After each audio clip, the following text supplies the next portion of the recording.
42장 1절에서 9절 보겠습니다.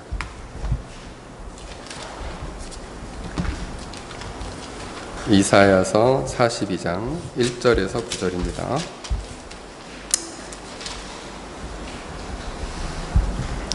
제가 한 절 읽고 여러분 한 절 읽고 번갈아가면서 교독하도록 하겠습니다. 이거 성경책 좀 가져왔습니다. 이사야서 42장 1절에서 9절입니다. 제가 먼저 읽겠습니다. 내가 붙드는 나의 종, 내 마음에 기뻐하는 자, 곧 내가 택한 사람을 보라. 내가 나의 영을 그에게 주었은즉 그가 이방에 정의를 베풀리라.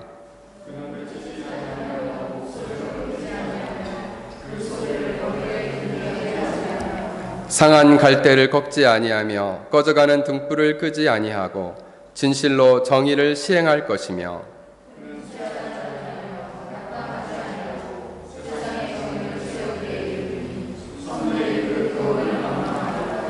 하늘을 창조하여 펴시고 땅과 그 소산을 내시며 땅의 백성에게 호흡을 주시며 땅에 행하는 자에게 영을 주시는 하나님 여호와께서 이같이 말씀하시되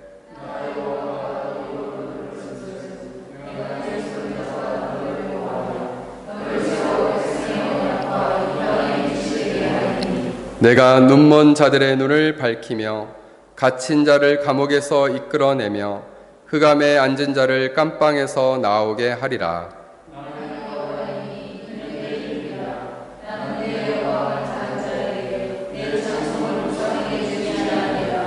9절 함께 읽겠습니다. 보라, 전에 예언한 일이 이미 이루어졌느니라. 이제 내가 새 일을 알리노라. 그 일을 시작되기 전에라도 너희에게 이르리라. 아멘. 제가 잠깐 기도하겠습니다. 거룩하신 하나님, 이 시간 연약한 종을 단위에 세우셨으니 성령 하나님 이곳에 오셔서 우리의 심령과 영혼을 가르고 말씀을 밝히 조명하여 주옵소서. 예수님의 이름으로 기도합니다. 아멘. 오늘의 말씀의 제목은 신실한 사랑으로 정의를 세우시고 라는 주제를 가지고 말씀을 전하고자 합니다. 지난주에는 이제 상한 걸대를 꺾지 아니하시고 라는 주제로 말씀을 전했는데 지난주에는 예수님의 인격에 대한, 존재에 대한 설교를 드렸다면 오늘은 예수님의 사역에 대해서 말씀을 드리고자 합니다. 칼빈의 제자 중에 데오도르 베자라는 사람이 있는데 그 사람은 그 높은 칼빈주의라는 책에서 천국에서는 선택된 자의 구원과 지옥에서 유기된 자의 고통이 모두 하나님의 능력과 영광을 나타낸다, 이렇게 얘기를 했습니다. 그래서 한쪽으로는 지옥에 들어간 사람은 죄, 그 다음에 그 죄로 말미암아 완악해지고 또 완악해져서 심판과 저주에 이르게 된다는 것이고, 또 다른 한쪽에서는 죄인이 회개를 하고 또 회개를 해서 은혜를 받고 은혜를 받고 구원에 이른다라는 거죠. 어떻게 보면 두 가지 길이 우리 인생 앞에 이렇게 놓여져 있는 것입니다. 이 길에 우리가 무엇을 선택하고 있느냐라고 할 때에는 우리가 분명히 어떤 길을 분명히 선택하고 가야 되는 것이죠. 그런데 조나단 에드워즈는 그의 책에서 이러한 개념을 조금 반대했습니다.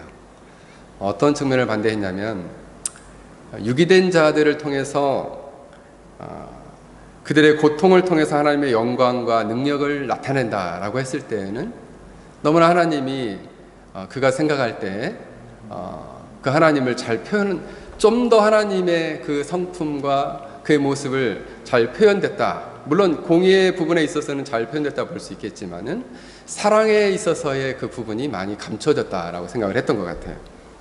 그래서 오히려 하나님은 오히려 이렇게 에스겔서 18장 32절을 보면 조나단 에드워즈는 이렇게 인용을 합니다.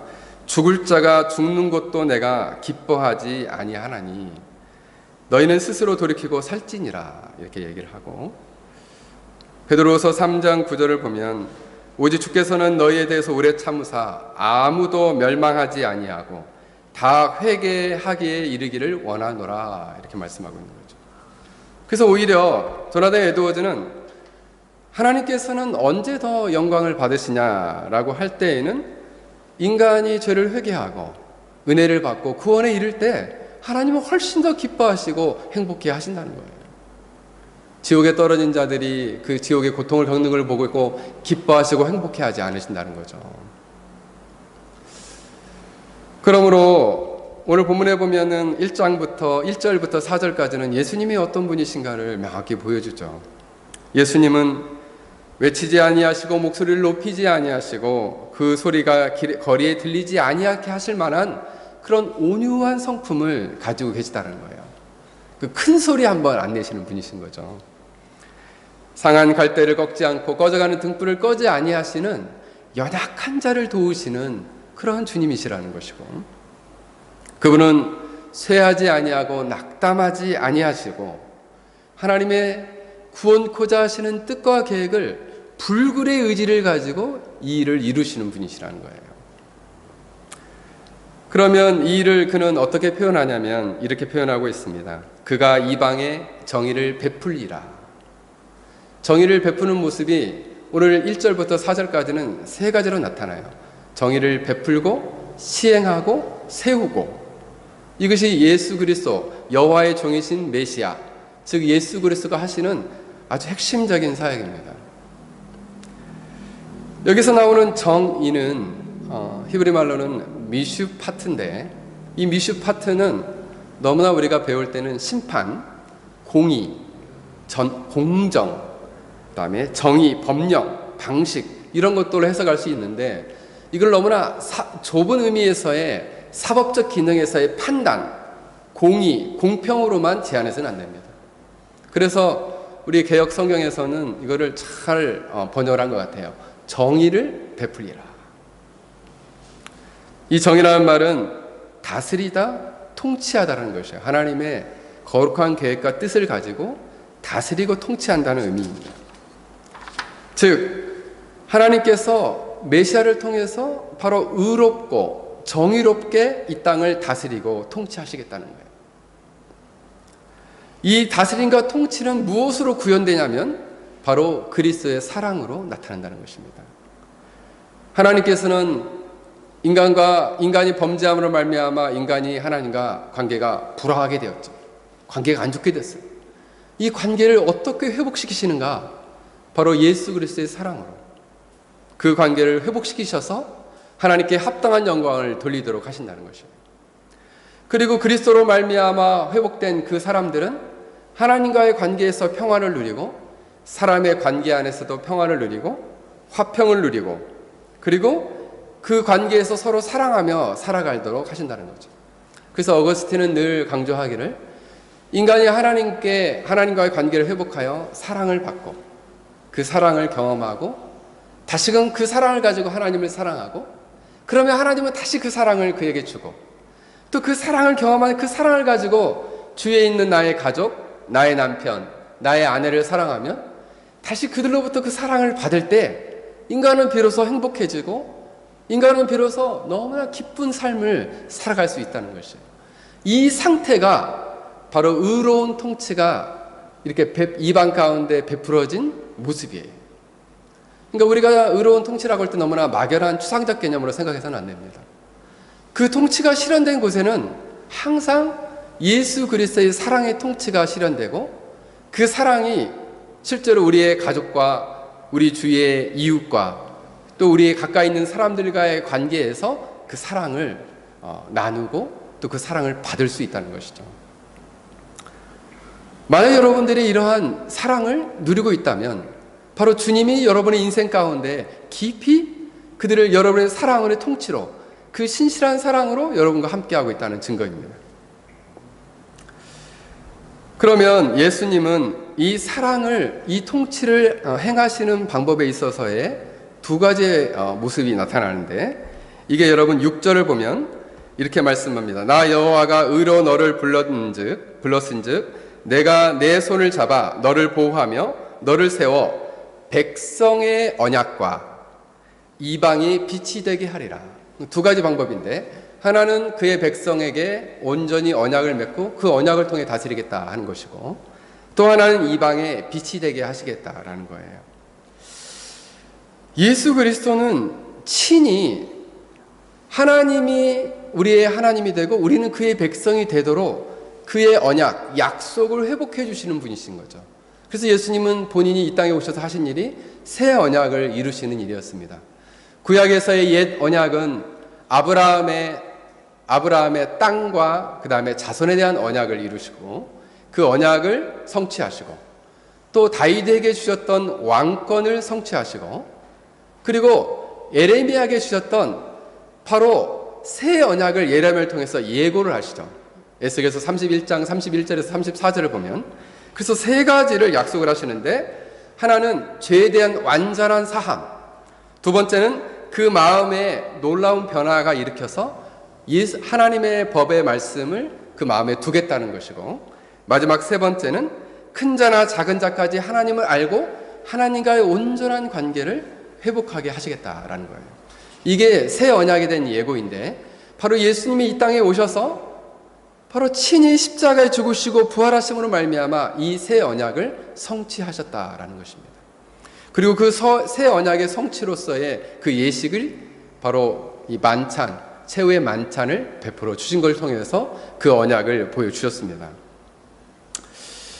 칼빈은 이렇게 말을 합니다. 왜 예수님은 성례를 지정하시고 주셨는가?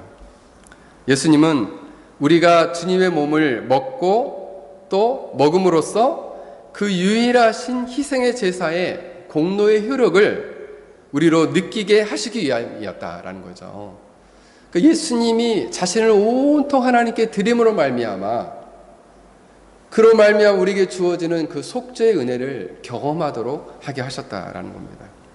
그래서 예수님께서 이제 우리가 떡을 떼는 것은 예수님이 우리를 위해서 자기의 몸을 찢으시는 것이고, 우리의 속죄를 위해서, 포도주를 잔에 따르는 것은 그리스도의 거룩한 피로 우리의 죄를 위해서 그 피를 쏟으시는 것이고, 떡과 포도주를 이렇게 나누어 주는 것은 무엇인가? 예수 그리스도의 구원을 우리에게 이렇게 제시해 주신 거예요. 그럼 우리가 떡과 포도주를 받는 것은 무엇인가? 믿음으로 우리에게 주어진 그리스도의 의와 구원을 우리가 믿음으로 받아들이는 것입니다. 그리고 이 떡은 우리로 하여금 생명을 주고, 포도주는 우리로 하여금 살게 하여 기쁨을 주신다라는 것이에요. 제가 이제 왜 이야기를 말씀을 드리냐 하면, 제가 이제 전에 사역제에서 지난주에 가르쳤던 이제 목회자들이 있는데, 그 목회자가 돌보는 영혼이 320명이에요. 근데 이 320명을 돌보는 이 목회자가 신학적인 혼란이 왔어요. 그래가지고 교회 안에 이 신학적인 잘못된 방법으로 목양을 하면서 큰 혼란이 오게 된 거예요. 근데 이분은 강조한 게 뭐냐면, 우리가 죄를 회개할 때 음부에 떨어져서 고통하는 정도의 깊은 절망이 없이는 진정한 회심이라고 볼 수 없다. 이게 딱 꽂힌 거예요.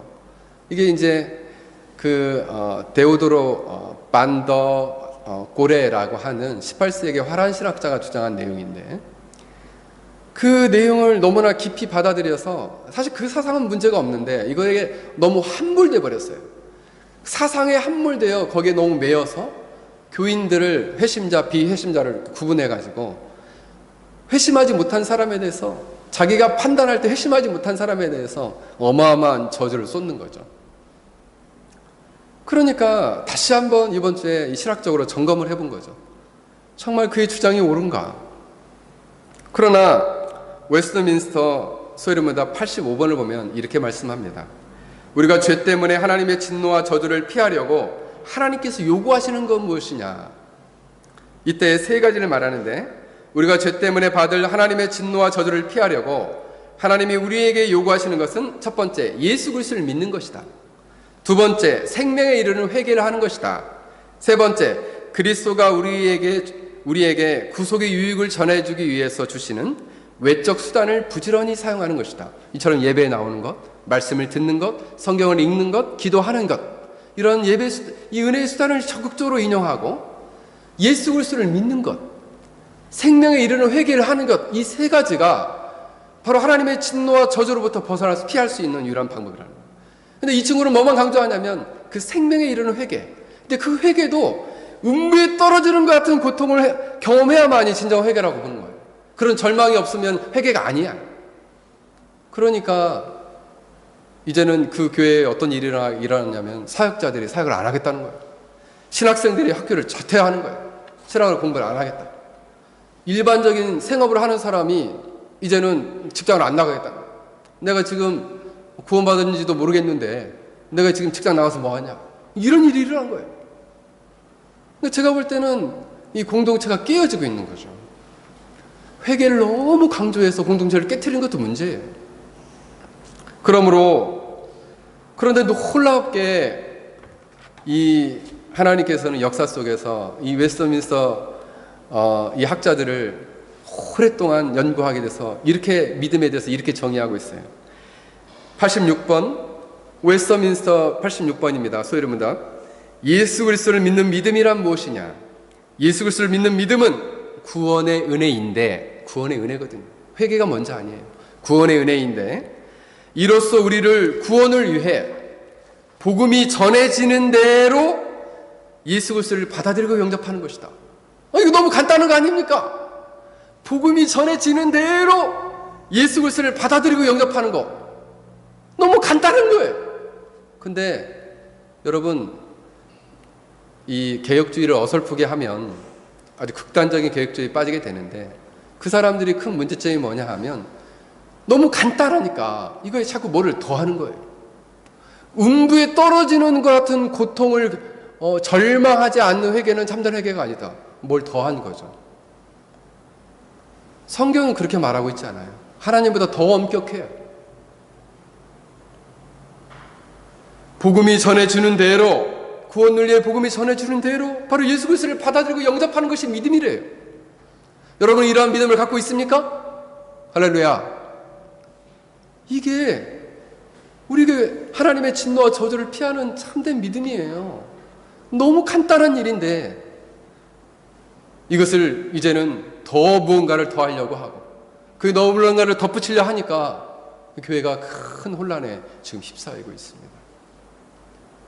그러므로 예수님은 식사하는 자리에서 이처럼 내가 전해주는 이 구원의 기쁨, 생명이 무엇인지를 잘 설명하고 있는 거예요. 잘 못 알아들으니까.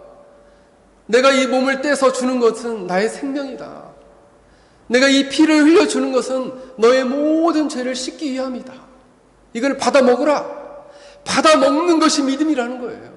믿음으로 이것을 받을 때 그 놀라운 속죄의 그 효능, 예수 그리스도의 공로의 큰 효력이 우리 안에 모두 다 임하게 된다는 거예요. 그래서 우리의 죄가 정결케 되어져.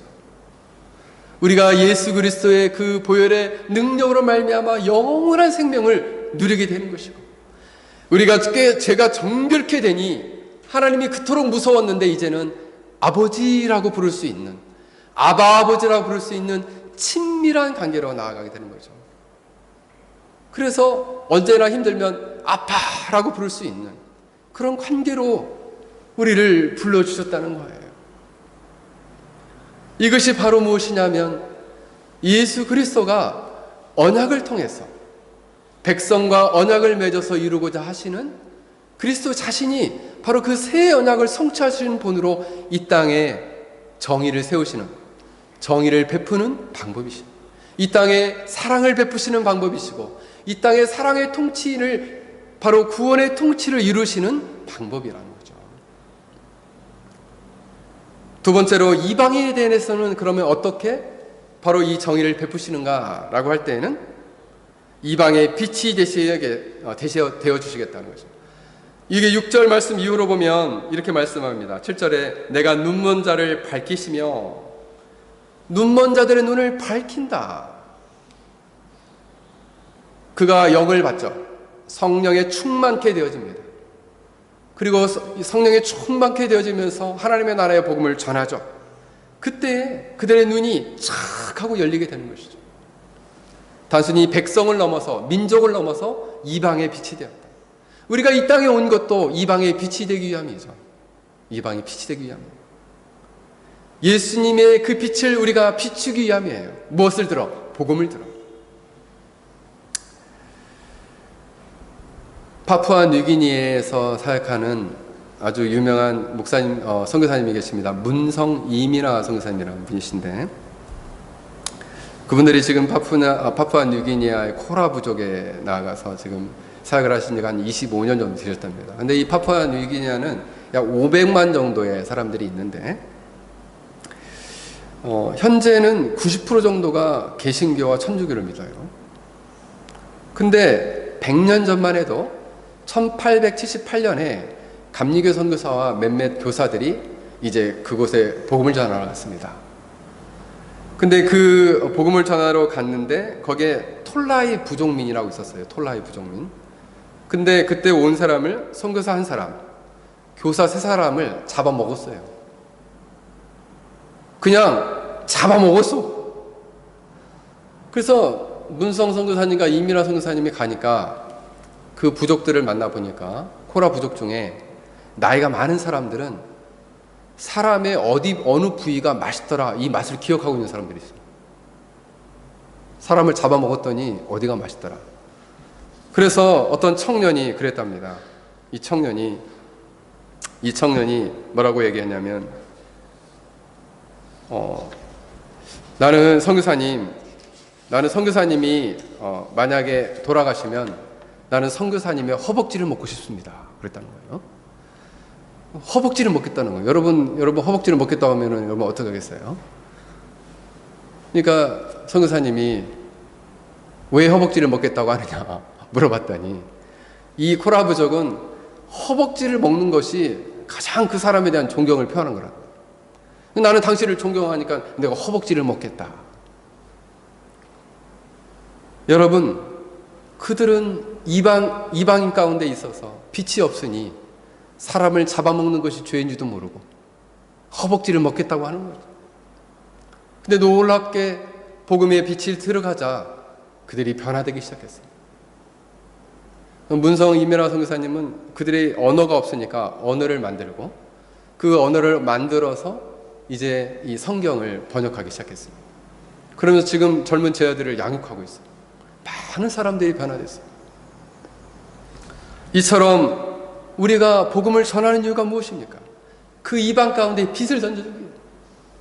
그래서 진정한 너희들이 사람이라 잡아먹고 사는 짐승 같은 인생이 아니라 너희들이 바로 죄를 회개하고 바로 예수 그리스도가 우리를 구원하러 오신 이 땅에 오신 바로 하나님의 아들이요 구원주라는 사실을 믿으면 너희들이 영생을 얻는다.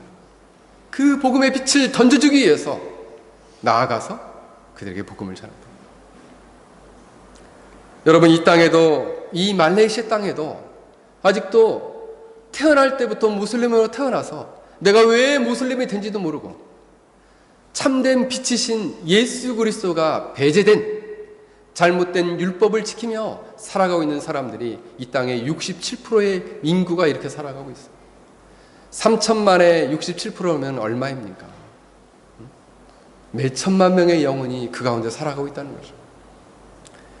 그러므로 이 땅에서 그들에게 이방의 참된 진리의 빛을 던짐으로 말미암아 바로 예수 그리스도의 정의가, 예수 그리스도의 의로운 통치가, 예수 그리스도의 사랑의 통치가 그들에게 전해지도록 하는 일이야말로 얼마나 존귀한 일인가라는 것인가.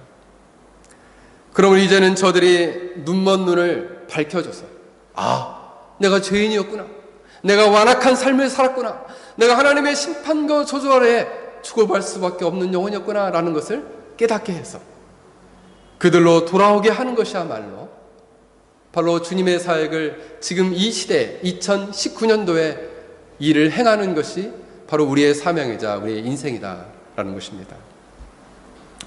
두 번째로 예수님은 3절에 보면 진실로 정의를 시행할 것이며 라고 말씀하고 있습니다. 예수님의 사역은 진실로 이 정의를 시행하겠다라는 거예요. 원래 이 개역성경에는, 여기 개역성경에는 이게 진실로라는 말이 원래 원어에는 에메트라는 말인데 두 가지로 번역할 수 있어요. 신실하게, 라는 말로 번역할 수, 첫 번째로 신실하게. 예수님은 신실하게 이 사랑의 통치를 이루어 가시겠다는 거죠. 예수님은 이 일을 위해서 어떻게 하셨습니까? 하늘 영광 보좌를 버리고, 그는 더 이상 이렇게 하찮은 인간이 되실 필요가 없었는데도 불구하고 성육신 하셨죠. 인간이 되셨어요. 그리고 인간이 겪는 수많은 배고픔을 겪으시고, 고난을 겪으시고, 심지어는 많은 핍박을 당하시고, 이제는 매를 맞으시고, 고난을 당하시고, 십자가에 죽으시고, 피를 흘려주셨어요. 죽기까지 순종하심으로 무엇을 시행하시느냐? 바로 이 정의, 바로 하나님의 사랑의 통치가 이 땅에 임하시기를 그는 직접 이 일을 신실하게 행하셨다라는 거죠. 에메트하게 행하셨다. 주님은 이 일을 신실하게 임하기를 원하시는 거죠. 그러므로 우리가 여기서 배워야 될 교훈은 뭐냐면, 우리의 사역도 신실하게 해야 합니다. 성실하게.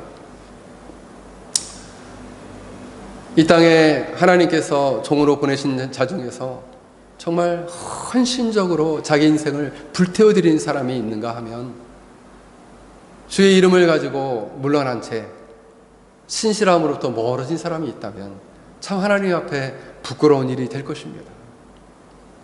우리가 늘 새벽에 기도하는 일도 마찬가지예요. 요즘도 새벽에 열심히 이제 사역자들이 나와서 기도하고 있습니다. 그걸 볼 때마다 우리가 이렇게 새벽에 나와서 열심히 기도하면 여기 있는 많은 중국 화론들이, 야, 한국 사람들은 새벽에 나와서 진짜 열심히 기도하더라, 그거 알아주긴 합니까? 뭐 하는지도 몰라요. 여기 있는 말레이 사람들이, 와, 한국 사람들은 진짜 열심히 나와가지고 새벽마다 열심히 기도하더라, 누가 알아줍니까? 그런데 해야 돼요. 왜요? 하나님이 보고 계시고, 하나님은 그렇게 신실한 자를 들어서 그의 신실한 사랑의 통치를 행하게 하시기 때문에 그렇습니다. 그러므로 우리가 늘 깨어 기도하지 않는다면 우리가 주님 앞에 나중에 부끄러운 모습으로 발견될지 모릅니다. 주님은 이 신실하게 행하실 뿐만 아니라 바로 에메트, 진리로서 의로운 통치를 행하신다라는 거예요. 에메트하게, 진리로서. 이 진리로 행하신다는 것은 무엇입니까? 예수님이 이 땅에서 하신 일의 가장 대표적인 것이, 회개하라, 천국이 가까웠다. 회개하라, 하나님의 나라의 복음이 가까웠다. 하나님 나라가 가까웠다라고 하나님의 말씀을 가르치기 시작했어요. 복음을 선명히 외치기 시작했어요. 그러므로 예수 그리스도를 구원주요 하나님의 아들로 영접하는 자는 다 내게로 나아오라 초청하신 거죠. 초청하셨습니다.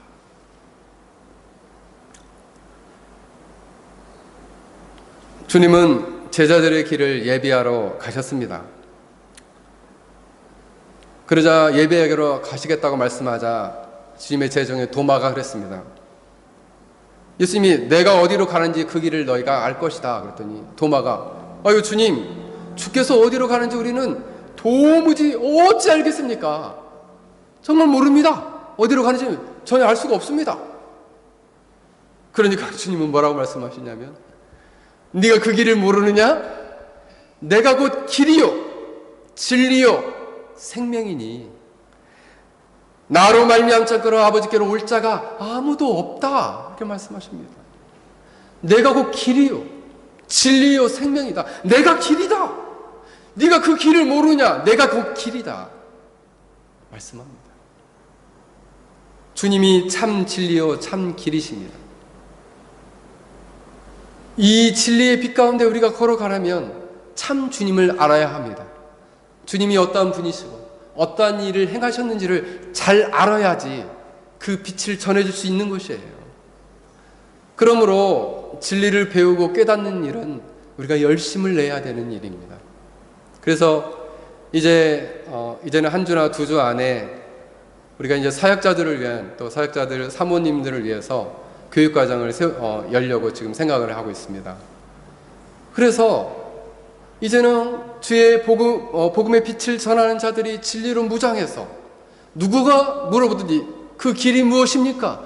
그 길이 누구입니까? 라고 말했을 때 그 길이신 예수님은 어떤 분이시고 그분은 어떤 일을 행하셨고 성경 전체가 그분을 어떻게 증거하고 있는지를 잘 설명해 줄 수 있어야 한다는 것이에요. 주님의 참된 길인 것을 모르니 자신의 죄의 절망만 가르치고 회개만 가르쳐서 잘못된 길로 빠진다는 것이에요.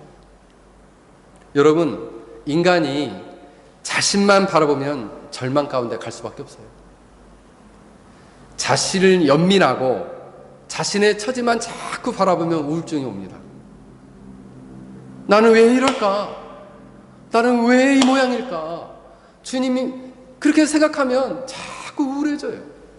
그러나 눈을 들어서 주님이 나의 길이시군요.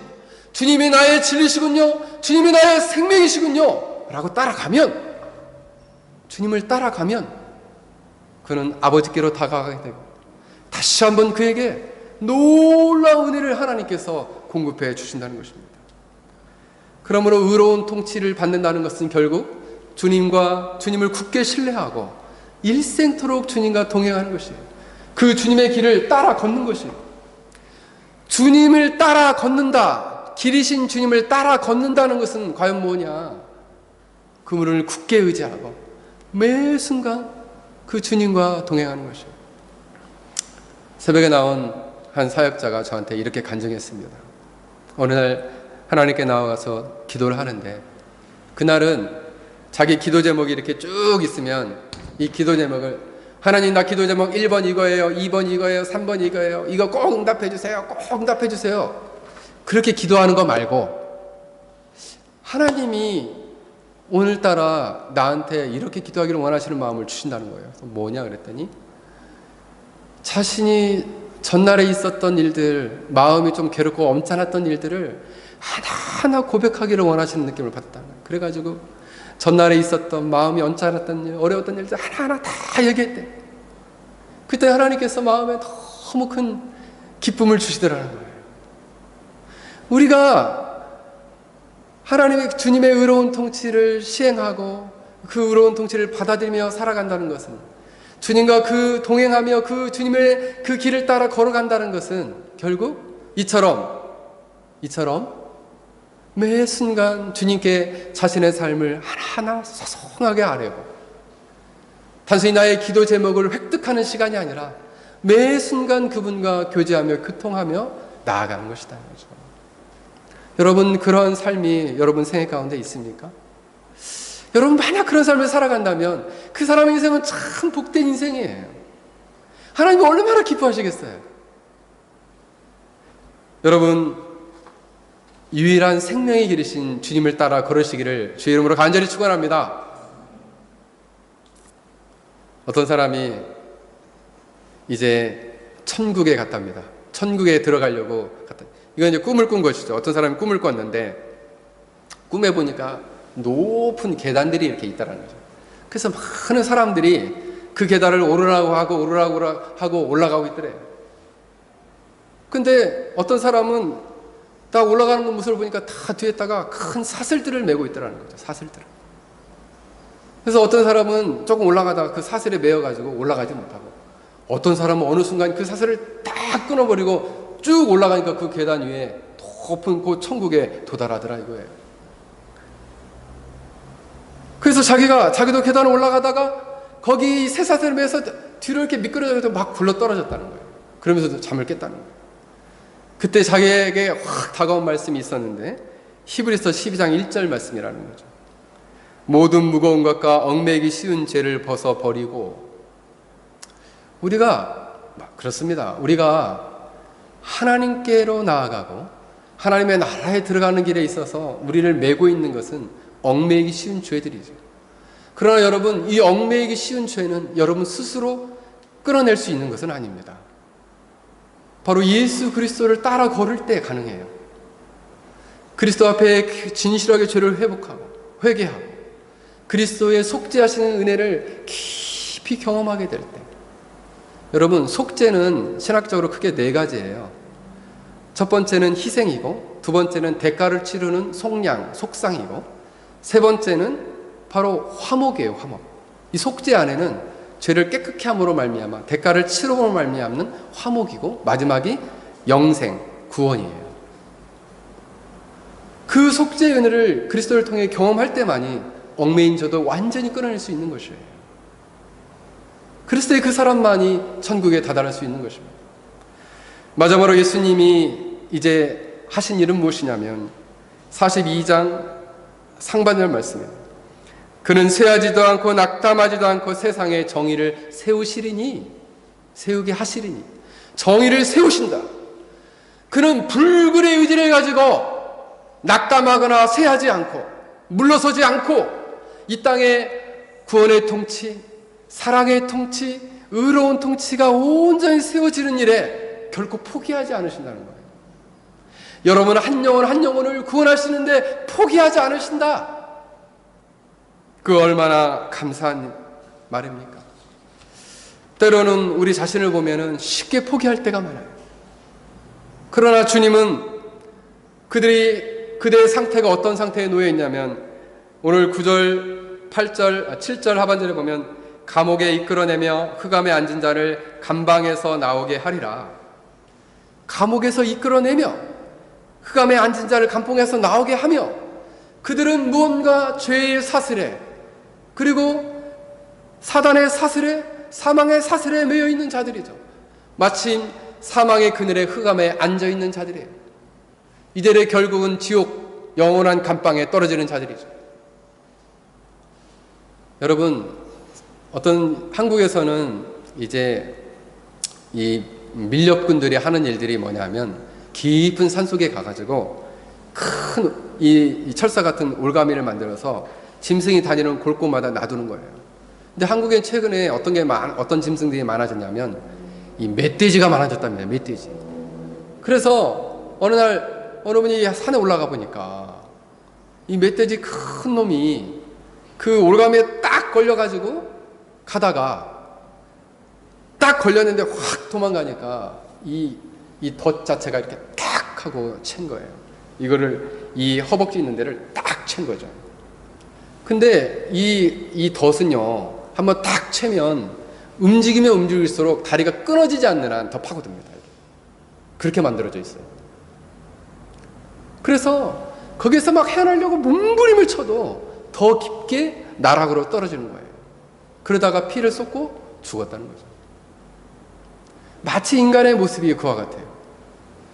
흑암에 떨어져 있는, 감방에 떨어져 있는 눈먼 자들의 모습, 이방 가운데 죄와 사망과 사단의 통치 아래 신음하는 영혼들은 마치 그와 같은 상태에 놓여져 있습니다.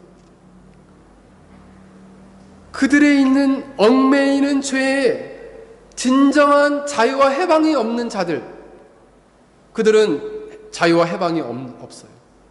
죄로부터도 자유와 해방이 없고요.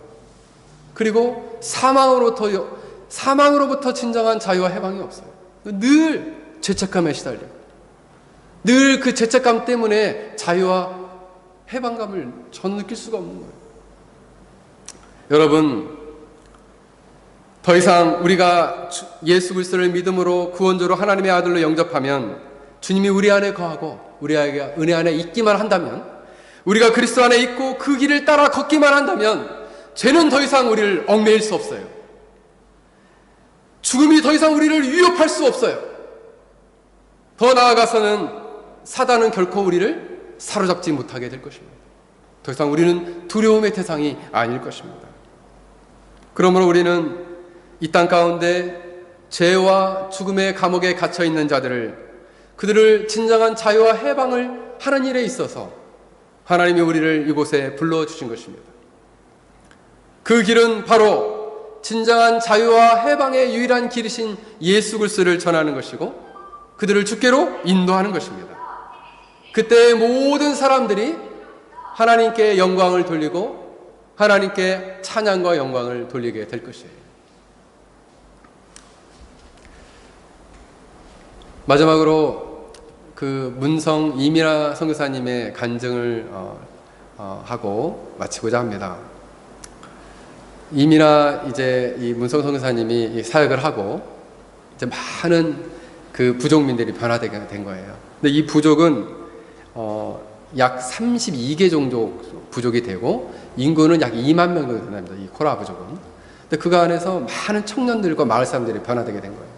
이게 이제 안식년을 맞아가지고 떠나려고 하니까 이 부족민들이 찾아온 거죠. 근데 이 사람들은 말이 발달되지가 않아가지고 떠나면 너무 섭섭하고 외롭다라는 표현을 항상 춥다고 표현한답니다. 춥다. 그러니까 당신이 가면 나는 너무 추워 이렇게 얘기를 한다는 거예요. 그 얘기는 뭐냐면 가지 말라는 얘기죠. 근데 안식년을 통해 가야 되는데 가지 말라고 한다는 거예요. 그래서 막 울고불고 난리가 난다는 거예요. 그 얘기가 들리면 며칠 동안 찾아온다는 거예요. 가지 말라고. 너무 춥다고 자꾸 얘기한다는 거예요. 근데 그때 이분이 이렇게 얘기를 했답니다.